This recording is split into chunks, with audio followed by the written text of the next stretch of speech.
E essa tal da fáscia, esse é o tema da aula número 4. Vamos começar então pela definição de fáscia. Na verdade, é uma construção, né, de alguns conceitos, essa definição que a gente gosta de utilizar.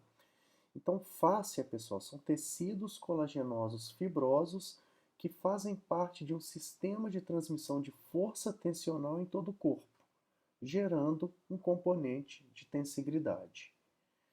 Vamos aprofundar um pouquinho mais, né, nesse update rápido, né? Se a gente fosse falar sobre fáscia, a gente ia ficar horas e horas aqui, mas de maneira reduzida, né? Basicamente, fáscia é tecido conjuntivo.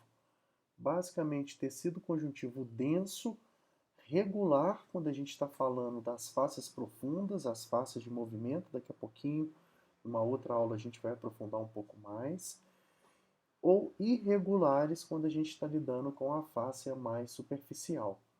E é um tecido organizado em multicamadas, né? Então, quando a gente observa ele microscopicamente, a gente vai ver que a construção dele é com várias camadas, inclusive com uma angulação específica que depois a gente vai aprofundar mais um pouco, tá? A inervação das fáscias, de maneira geral, é uma inervação simpática, né? É claro, é um tecido pré-tensionado, um tecido preparado o tempo inteiro. Então, a inervação é simpática. Então, comecem a tentar raciocinar. Opa, peraí, se a inervação da fáscia é simpática, será que se eu entrar com estímulos parasimpáticos, eu vou conseguir algum efeito nesse tecido? Isso aí vai ficar como dúvida aí, a gente vai respondendo isso ao longo do curso, tá? Uma coisa muito importante sobre fáscia: estar tenso é estar saudável. Lembra, pessoal? É um mecanismo que funciona através de tensão constante.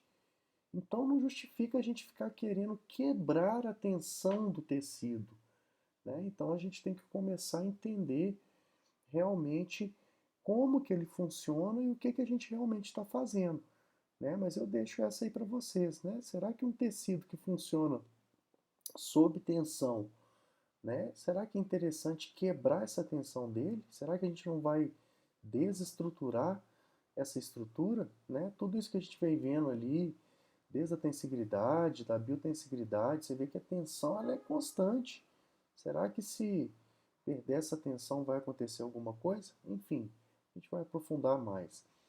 É um tecido que se autoestabiliza mecanicamente, né? Como toda estrutura de tensibilidade, ou seja, se aumenta a tensão em um lugar, diminui na outra, tudo isso para poder adaptar essa estrutura, dando estabilidade, permitindo mobilidade.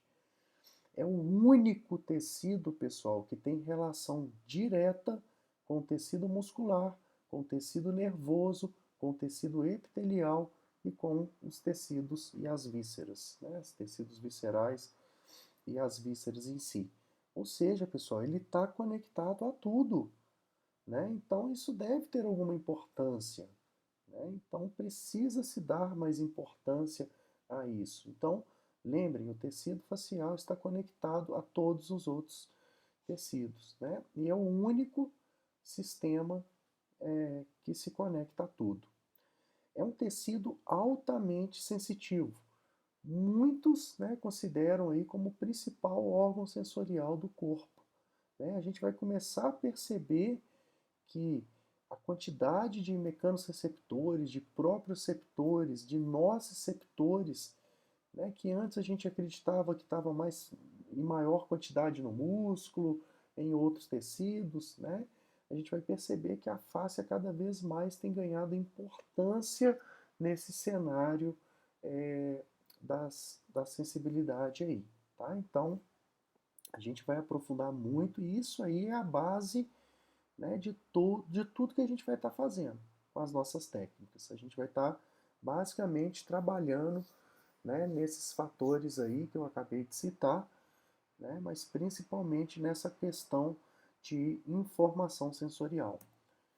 Nomenclaturas, né, pessoal, anatomia muda de tempo em tempo, né, mas só que muitas das vezes essa mudança ela demora às vezes 10 anos, às vezes até mais para poder chegar até os livros, né, para que isso vire um consenso internacional. E é isso que tem acontecido. Em 2018, né, no Congresso Mundial de Fáscias, nós tivemos aí uma ampliação do conceito sobre tecido facial, sobre o que é considerado tecido facial, baseado aí na sua fisiologia, na sua citologia. E hoje, pessoal, tudo isso aí que vocês estão vendo, a gente considera como fáscia. Inclusive os tendões, ó, os ligamentos, as aponeuroses, a fáscia propriamente dita, né, os tecidos intramusculares ali, as fáscias intramusculares, então de maneira geral, né, todos esses tecidos são fáscias. E o que que muda entre um e eles? O que que muda entre tendão e ligamento, entre aponeurose, entre aponeurose e tendão, né? O que que muda entre esses tecidos? Basicamente, pessoal, né, a densidade e a direção das fibras de colágeno, né? E isso tudo é adaptado de acordo com a demanda de cada uma dessas regiões. Mas fisiologicamente, histologicamente, citologicamente, é tudo fácil, né? Então, os livros mais novos, eles, né, alguns deles, né, já começam a vir com essa nova nomenclatura, o Gray's novo, o Gray's Anatomy novo, né, ele já traz essa nova nomenclatura. O Sobota novo já traz essa nomenclatura, então os atlas eles vêm se atualizando para que a gente possa tornar, né, esse tecido, essa nomenclatura mais atualizada para a gente poder estudar.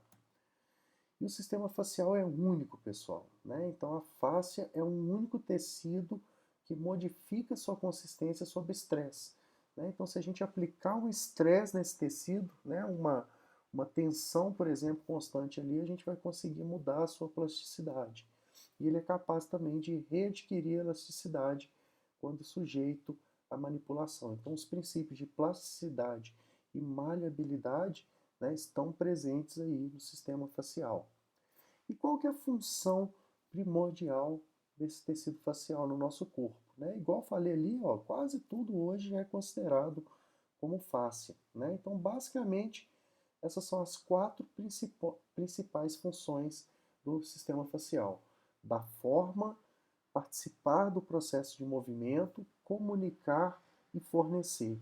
Quando a gente está lidando aí, né, com forma, o tecido facial ele envolve as estruturas, né? A gente vai ver que ele está ali envolvendo o músculo, ele envolve, né, as vísceras, ele tem a função de amortecer, né? Então, olha uma função importante aí para a gente que está lidando com trauma aqui no atendimento imediato, né? Ele protege, ele dá estrutura, né? Então, a gente vai ver lá depois as faces profundas, as faces epimisais, que elas é que dão formato da musculatura, dão suporte, né? O coração mesmo, ele está preso aqui na região do mediastino, assim, por uma ampla cadeia facial, né? A escápula também, né? Ela tá presa numa ampla cadeia muscular e facial. Do ponto de vista de movimento, né, a face ganhou uma importância muito grande, né, nessa transmissão de energia, nesse armazenamento de energia durante os movimentos, durante os saltos, né? É responsável por essa manutenção da tensão constante do corpo, principalmente igual a gente já mostrou na outra aula, né? Quando a gente está em pé, então a gente tem uma tensão constante e participa, claro, aí do processo de flexibilidade, né? Então, essa função de transmissão de energia é amplamente estudada hoje, né? Antigamente a gente só tinha aí os tendões, né, como a nossa principal fonte de transmissão de energia. E hoje o tecido facial ele ganhou importância, né, quase 30%, alguns trabalhos mostram, da transmissão de energia e responsabilidade do tecido facial. Então as faces se comunicam, né? Eu já mostrei ali, se comunica com tudo e com todos, né? Então recebe e transmite estímulos de informação entre os sistemas o tempo inteiro. E é responsável pelo fornecimento também, ó, de metabolismo, transporte de fluidos, principalmente ali quando a gente está lidando, né, através da matriz extracelular, fornece nutrientes para as células, então eles têm uma função também muito importante no fornecimento e manutenção, né, da homeostase aí do corpo, né, da manutenção da matriz extracelular, né? Então, essas funções aí, elas quase nunca acontecem, né, de forma separada, normalmente todo esse mecanismo ele está integrado.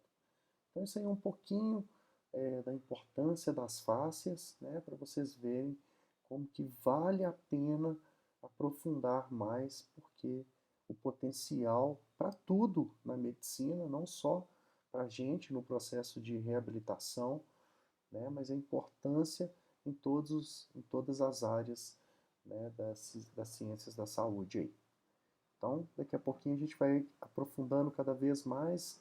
A próxima aulinha é sobre a citologia do sistema facial. Até lá!